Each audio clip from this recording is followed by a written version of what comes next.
Hello and welcome back to English Pro Tips. In today's lesson, I am joined by Peter, who is a psychotherapist and is going to be discussing how to deal with stress before and during your IELTS test. So thank you very much for coming on today, Peter.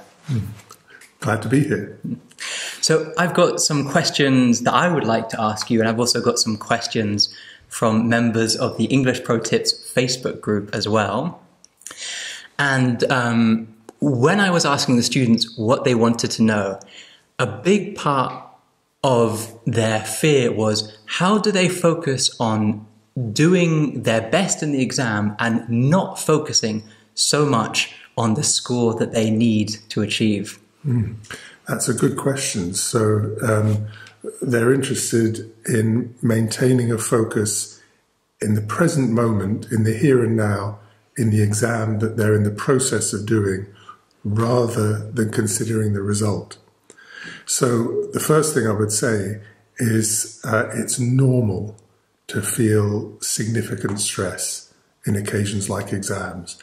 Athletes, actors, politicians, all, if they're normal people, all will feel stress before performing. And in some ways, an exam is a bit like a performance. So the first thing I would say is to accept the stress that you're experiencing. It's actually part of the body's system to make you feel alert and equipped. The biological term is the hormone adrenaline. So we have adrenal glands that secrete this hormone, that get us into gear, that tighten our muscles, that increase our oxygen flow. All of this is normal. It's also normal to think you're the only one suffering this. And at that point, loads of voices come in your head saying, what an idiot I am, I should have revised more, I shouldn't have gone out to that party, now I'm facing the problems of not being prepared enough. Well, typically, if you're worried about these things, you're probably over-prepared, because if you're a worrier, you will have prepared. Basically, if you don't prepare, then you're not going to do well. If you prepare and maybe over-prepare, it's not going to stop you worrying. You're still going to worry that the outcome is not going to be the one that you wish. So the first goal is to accept this as normal. The second is to ground yourself in the here and now. So ground yourself on this day at this time, rather than putting yourself at a point in the future. And I'd like to ask you, when it comes to grounding ourselves in the here and the now, are there any practical tips for what students can do to do that effectively?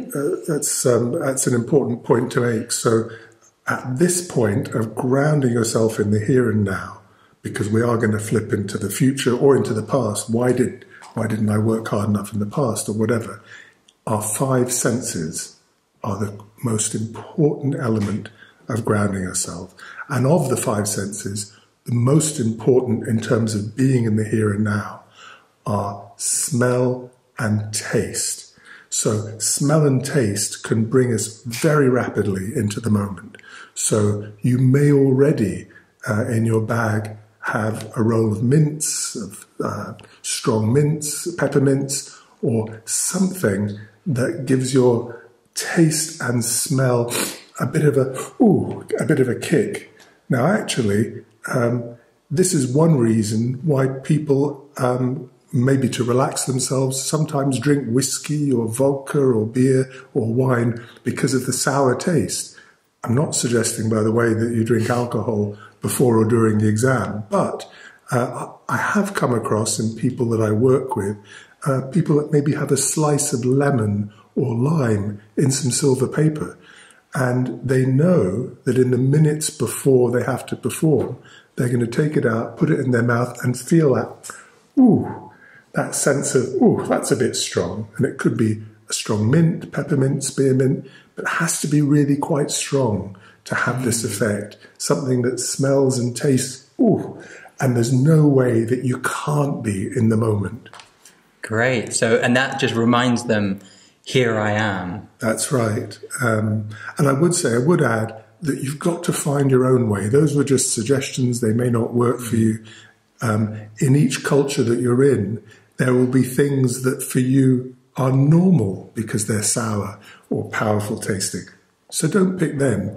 Pick something that really gives you quite a shock, and that will be helpful. And should people also be practicing this before they actually go to their test? So, for example, in their revision period, could they also be, for example, taking some very strong chewing gum or biting into a lemon? Or is the whole point that it has to be a shock to their system? That's an interesting question. There's two ways of looking at this. One is the idea when you're revising and it's going well, what you might want to look for is some sort of anchor, some sort of reminder of that good feeling of things going well. Now, probably you're right that it's worth keeping the shock to your taste and smell for later because you want it to remain a shock and you don't want to get used to it. So when things are going well and you'll know your own ways of revising, whether you do it in a chunk of 30 minutes, maybe set a timer, then go out for a walk. When things are going well, find something that anchors the good experience so that mentally you can refer back to it when things are difficult. Could you give us an example? So something to anchor it might be a particular song that you play. So you stop the revision, and if it's a good feeling, you play 20 seconds of a certain song, and that song is your anchor. It could be going to a certain part of where you live, or something in your street that you feel happy about, a little food stall that you love. At that point, when things feel good, go to that place, either in reality or in your imagination. And that gradually becomes a place in the future that you can return to and bring up at will in your mind when things are difficult. I really like that advice. Now, the IELTS test in particular can be quite stressful because you're tested on 4 components and you often have 3 of those components on the same day. So you'll start with the reading test, and then you'll go into the listening test, and then you'll go into the writing test. Do you think that process of listening to a song or visualizing yourself in a certain area is something that students can do between the different tests in order to just remind them that it's all going to be okay and to help them to keep looking forward to the next test rather than reflecting on the test they've just had? So the important thing is, although the experience of fear and stress, which I'm saying is normal, will be experienced by you all. You would have to be robots if you didn't experience fear or stress. Although all of you have that experience and can talk about it like it's similar, the way you deal with it is going to be slightly different for each of you. So, there's a famous make of ketchup, which is called 57 Varieties, famous brand. And that's one of their varieties. So for argument's sake, there's probably 57 different ways or 5,700 different ways of dealing with this. The main thing is to find something that suits you. It may be odd. It may be going out fishing and then imagining going to your fishing place in between exams. The main thing is something that brings you a sense of relaxation and calm that you can bring. And also then the grounding technique, which, you might be the first to pick a certain grounding technique. The grounding technique could be, it could be lighting a match and then blowing it out and smelling the smell of the match blown out. Never thought of that one. Do it safely if you pick that. So in between, these are the physical and the memory ways of helping yourself in between these exams. I will come on to the psychological ways in a moment if that's helpful. Yes, I'd love that. Yeah. And some students, they say, I did the reading test and it went so badly, and they just find it very difficult to recover from that experience. and then move on to the next part of the test. It's like, how do you reset yourself? So actually that gives me a chance to talk about the psychological elements rather than the physical elements. So the psychological elements, when we tell ourselves off, when we criticize ourselves, it tends to be more than our voice. We hear it in our head as our voice, but it tends to be every critical experience, every criticism we have ever had in our whole life. You know, from age 2, 3, 8, 10, a teacher, a minister, a rabbi, an imam, a football coach, a mother, a father, a grandfather, a grandmother.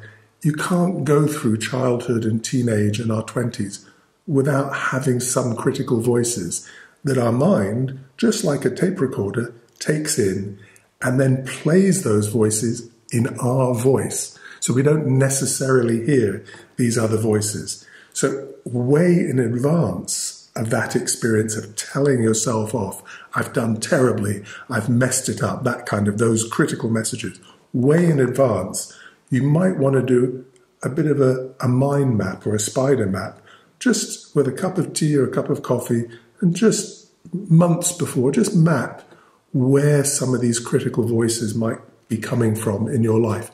Again, it's normal to have critical voices when you're growing up. Some of these critical voices are protective. You know, you're a 5-year-old about to run across the road. Dangerous cars, you could kill yourself. A grown-up says, stop, don't run.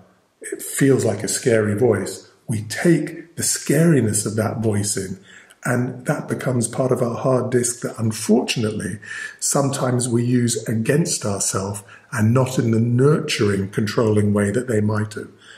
There may also be genuinely very difficult experiences that you might have had that have no nurturing element at all. And again, with those, I would suggest you map them in advance. You know, these are parts of our personality that are normal. We've all got this.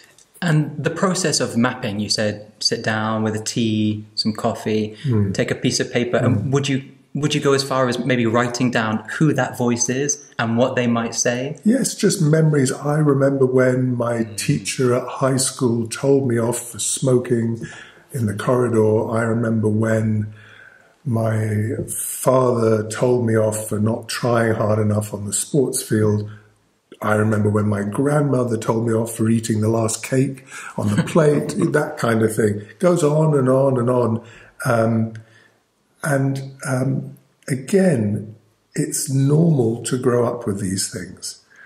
The thing that's hard is we don't necessarily hear them in their voices at the moment of stress. It's our voice that's telling us, you idiot, you shouldn't have done that, you've messed it up. And at that point, it's also worth considering what athletes do. If you think about a tennis player hitting 2 serves into the net and they have to ground themselves and, you know, set themselves up again as if that hasn't happened. Now, those tennis players have had a lot of coaching in some of the things we're talking about. They really know the voices that are going to come into their heads. And just continuing with the sports example, you tend to find there are 2 sorts of sports people. In some ways, there are 2 sorts of people, full stop. Those that are very expressive and very quick to shout, and they're very good for the TV cameras. And then there are those that don't do that, that tend to sink inside. Now, it's worth knowing which is your best way of loosening from the tension and the stress. So you could be someone that needs to tense up, to feel where it's tense in your body. And of course, I'm tensing my fists. It's a very normal thing. We often also tense our jaw. Exaggerate that. Go into it. Really tense it. If you're that sort of person, experiment with it. And make a noise. Rather than gulp it down. However, you may be a more inward person, in which case you may need a more calm, dropping in, exhaling, by the way, which is always good. We tend to think it's good to take a deep breath. Incorrect. The best way of coaching your lungs to oxygenate your system, to cope with fear, is to exhale. So you might be a more noisy person, let it go in the corridor outside, and you have to do that a few times, or you might be a more internal person. Both is fine. You might be a bit of both. It's very interesting. So these are all things that we can do on the test day, and then also before our test day in terms of channeling and being conscious of the people who we might be bringing into our test with us, whether it's an old school teacher, like you said, or a football coach. What other things can we do in the run-up to the exam? So, for example, one student, Akbar, commented today that he finds it very difficult to sleep in the run-up to the exam. And a few other students mentioned that as well. And of course, if you're not sleeping enough, you're going to get more stress. So what can we do in terms of making sure that we've got the right habits before we go to do our test? So one of the main reasons our sleep might be interrupted is with voices of our own that are saying things like, I should have worked harder, I should have prepared better, I've put this off for too long, I shouldn't have gone on that holiday, I shouldn't have played those computer games. So those voices, we don't get kept awake by positive voices. They're beautiful and they lull us to sleep. But the negative voices about what we could have, should have done in the past, regrets, if you want to say it, but it's probably stronger than regrets. It's worth getting to know in advance of those sleepless nights what the shape of how you prepare and how you put off preparing is. So the long word in English for this is procrastination. Procrastination. So procrastination usually has an element of, I don't want to do this. I don't want to do this. Let's say we have to prepare a tax return for the government. I don't want to do this. You don't want to do it either because it's boring, or you don't know how to do it, or you might be scared of getting it wrong. These are normal things. So putting it off. Or we might put something off because it's something leading to an outcome we want, but maybe we want to prepare perfectly. We want to get it just right. We don't want to do just rough preparation. We want to do perfect preparation. Understandable if we really want something. You might want to spot that if you're one of those people, and don't give yourself a hard time. Psychology books are full of words like perfectionist, catastrophizing, etc. These do describe real things, but they tend also to be weapons that we can use against ourselves. So rather than do that, maybe soften your response to yourself and say, look, I know I want to prepare perfectly. That's the sort of person I am. Not everyone is. Some people, maybe half, I don't know. So notice that and concentrate on being good enough. So being good enough means get started. Best technique that I know is to set a timer. 10 minutes, 15 minutes, half an hour, and then after that get up and have a walk. But set a timer for the time that you think you can concentrate. Now, important next thing is your concentration will change. In a 10-minute period, in a half an hour period, in an hour period of revising and practicing, it will change. It cannot stay the same. We are human beings with very complex computers called brains. So your concentration will fluctuate. What I would suggest is that you allow yourself some fluctuations in the middle of the revision. So I'm revising for 10 minutes. My timer, my goal is to do it for a good 30 minutes. I'm only 10 minutes in and I'm thinking, I wonder if there's a new film on Netflix that I can watch tonight. So you go and look online, and then as you're doing it, you give yourself a really hard time. What an idiot I am. I should be revising. I shouldn't be looking about what new film I can watch tonight. Wait, you've done a good 10 minutes or a good 5 minutes or a good 20 minutes, whatever. Give yourself some guilt-free play. Give yourself a little moment, a minute or two, just to have a bit of fun. Allow that. It's maybe the opposite to what you're imagining, because normally we tell ourselves off.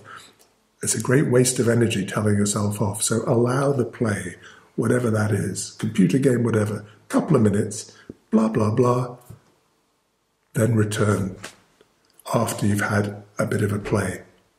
I love that. So you can almost say, well, wasn't that fun? Yeah. And now I'm going to return to my studying. Totally, because in a way, there's a saying in an English nursery rhyme, all work and no play makes Jack a dull boy.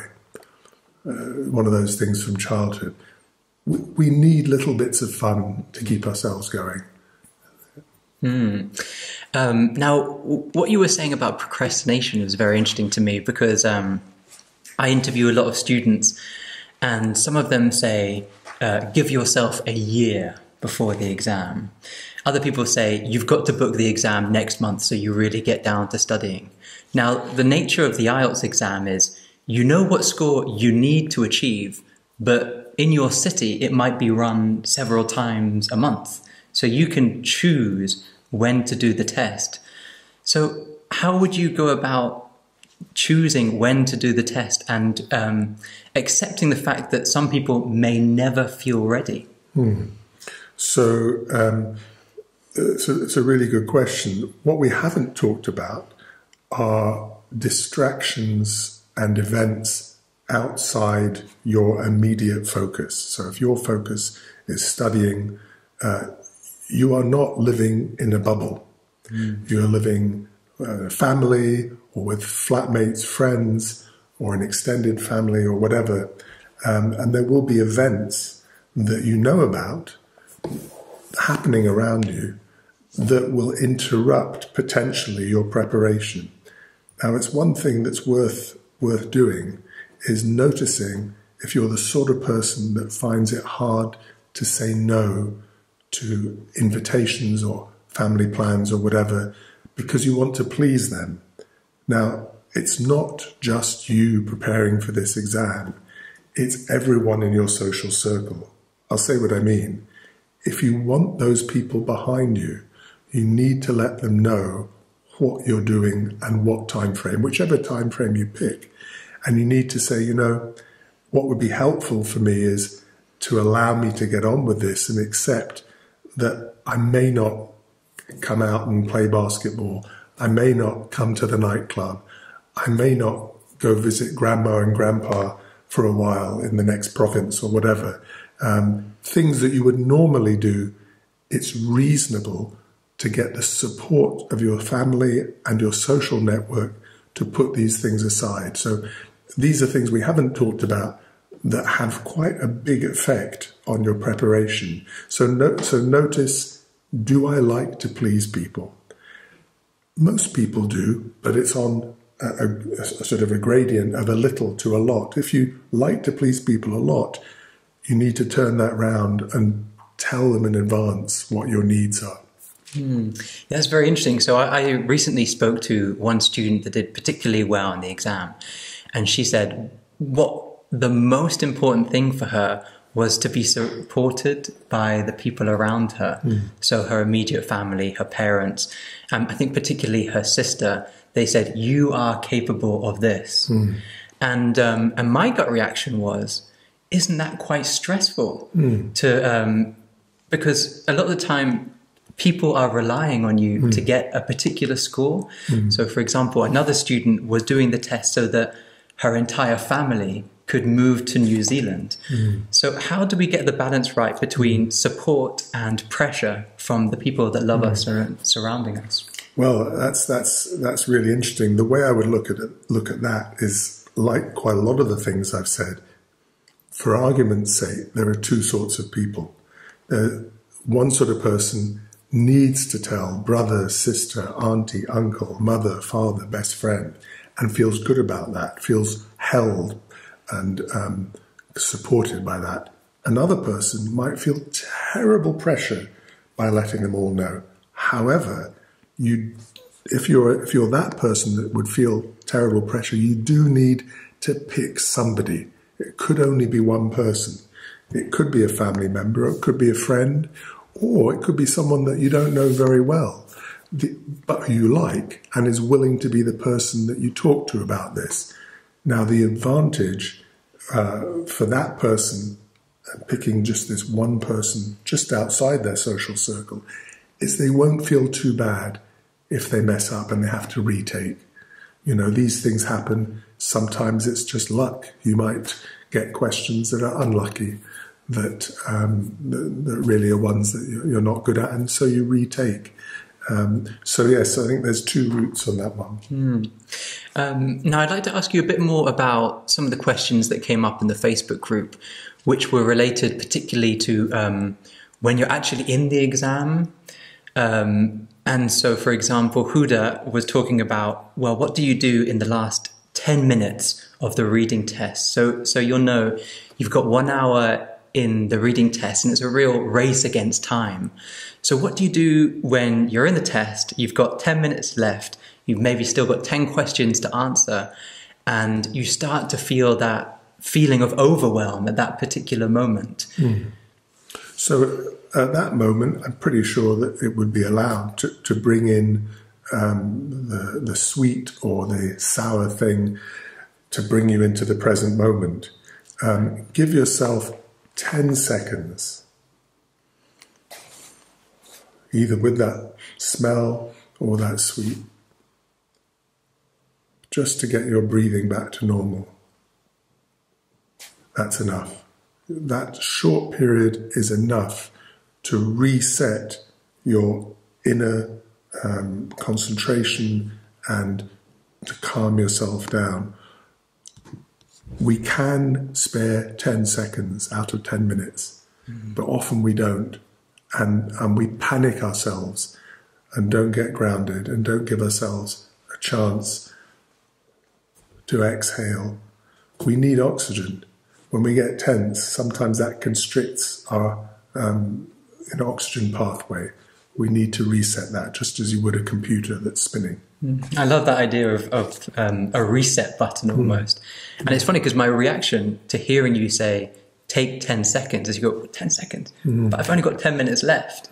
But like you said, that reset button and taking that 10 seconds actually allows you to perform better in the 9 minute 50 seconds that you've got on top of that. I mean, just if I could add, it's normal to feel panic. It's normal to feel nerves.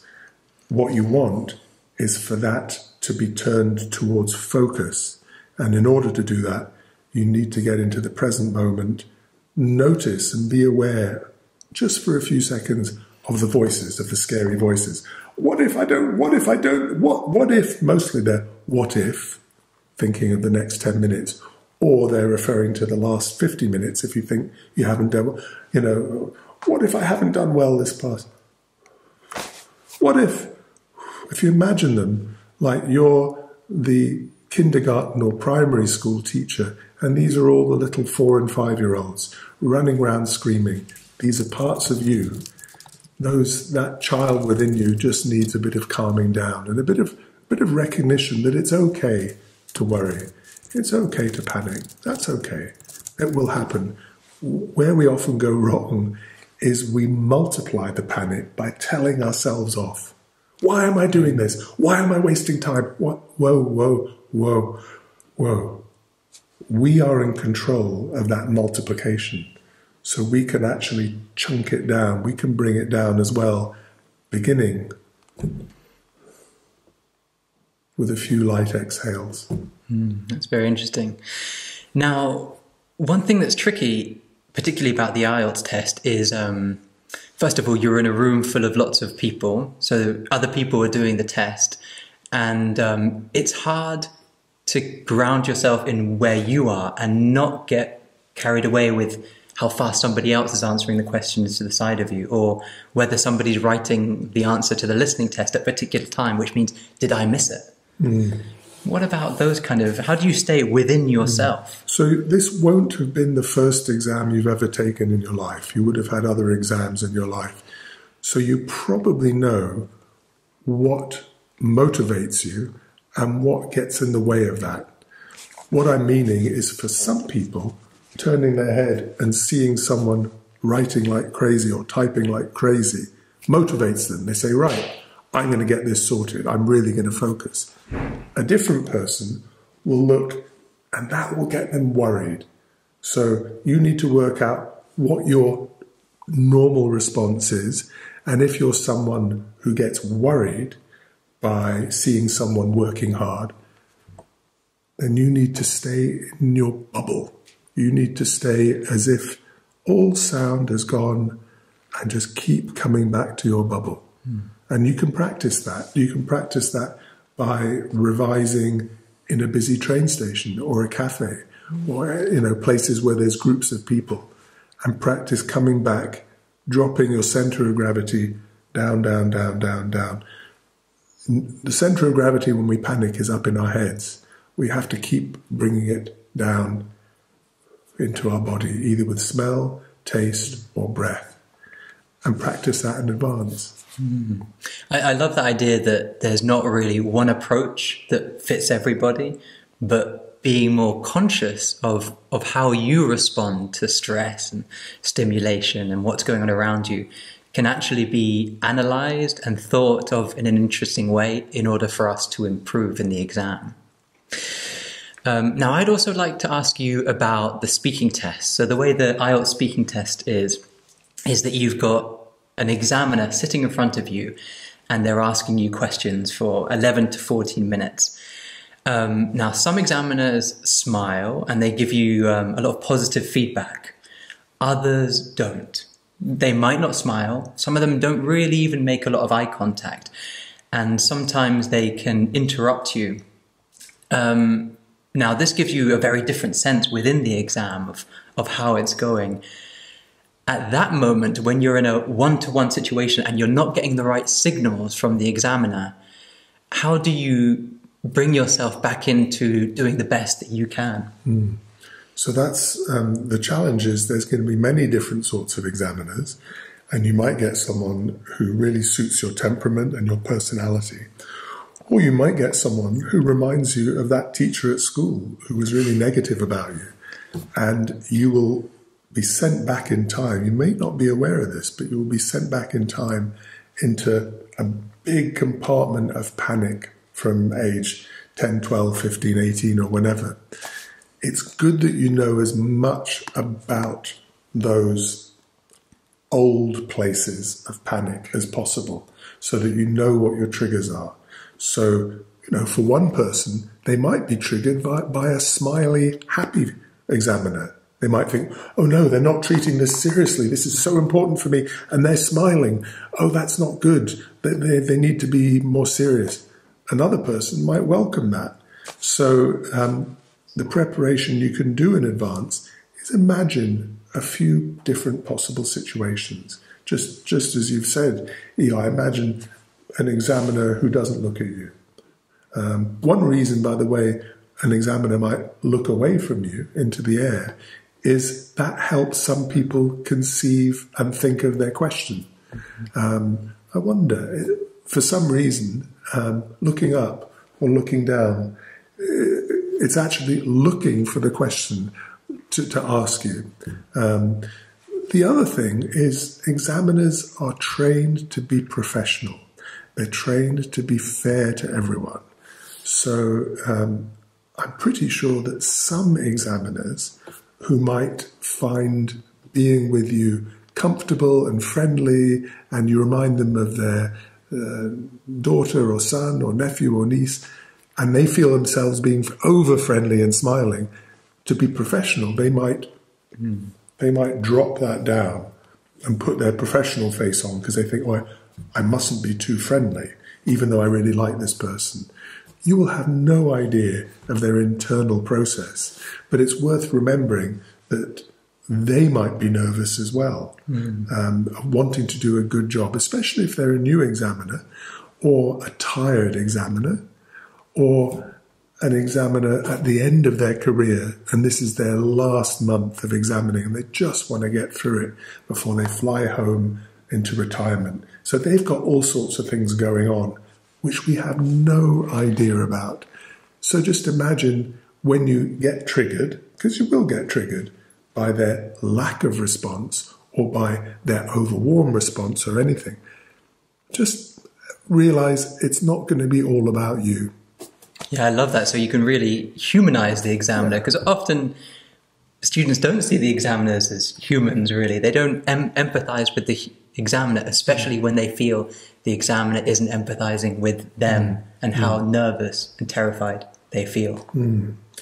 One, just as an added thing, one thing that it's possible to do, and maybe you talk about this in other videos, is to pause if you're uncertain about something that's going on.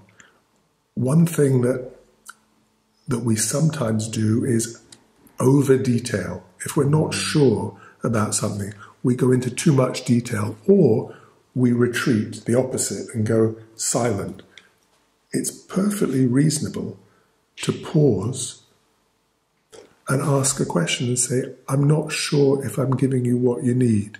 Could you repeat that question another way? I'm pretty sure that they will love that, because it shows that you're treating it as a grown-up, that you're able to put into language your needs, and that you want to make their life easier as well. Yes, and that's something that you'll certainly be doing in part 3 of the speaking test, where you're asked questions more about your opinions and your beliefs, and you might want to clarify what it is that the examiner is really asking from you. And remember, you're also not going to get a lower score for idea-related hesitation. So hesitating in order to really think about what your ideas related to a topic are will not result in a lower score. In fact, the examiner will respond positively to that. Now, I'd like to just take us back again for the final few questions to ask about the revision period again. So a language is an interesting one in that it takes a lot of time to learn a language. And the IELTS exam, although it is an exam, isn't necessarily an exam that you can cram for, because you're being tested on all of those years that you've been learning the language for. What would be your ideas and thoughts related to cramming? So the idea of cramming, that you put a lot of effort into a short period of time and work long hours, pushing right yourself before the exam. Yeah. So I suppose one thing to bear in mind is if you really have been learning the language for quite a while, you have been preparing for quite a while. And I think there are probably 2 sorts of cramming. There's planned, careful, relaxed cramming, and there's panic-driven, sweaty, breathless cramming. Planned, organised, relaxed cramming is utterly different, a completely different thing. Notice if you're able to stay in what I would call a grown-up place when you're planning your last preparation. You know you're going to be doing a lot, you know you're pushing yourself, that's okay, and you know you're doing it from a grown-up place. You're able to stay calm, relaxed, and even-tempered. You'll know if you depart from that a little bit, that's normal.